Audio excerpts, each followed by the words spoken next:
My name is Mike Hurst at Highland Hill Farm. This beside me is a prairie fire crabapple. I always loved prairie fire crabapples. They have beautiful flowers to them, and they are one of the types that's advertised to have less fruit. And when I was a little kid when they first came out, they all said, "Oh, it was fruitless," but they do have fruit when they get it. So that was not true.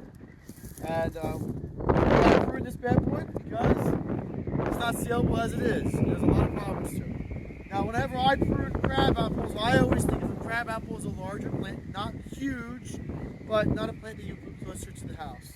So we need to make sure that this is a plant that you can mow under or have larger plants that can grow up underneath it. So if you have branching this low, I believe that's too low for prairie fire crabapple.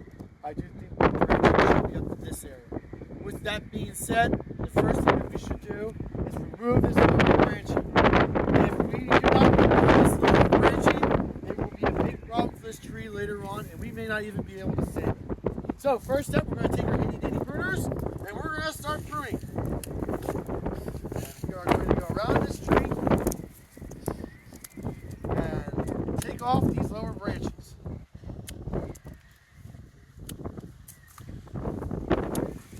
Now, one thing you'll notice is that when I prune, there seems to be pretty big knobs that I'm leaving on it. Sometimes I prune a lot closer, but this type of tree has a lot of tissue from the trunk wrapping around each branch. And when you see those rings on the tree, those rings are for compartmentalization of that injury. So I don't want to go in, and I don't want to be flush cutting it like that.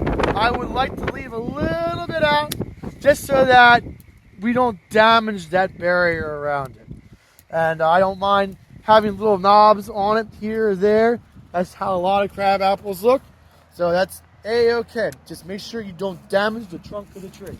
Now, we want to encourage more branching from right here. No reason to cut any of that, but we don't want it to be too thin going upright. So we're going to just tip these guys back pretty hard and try to fill out that top.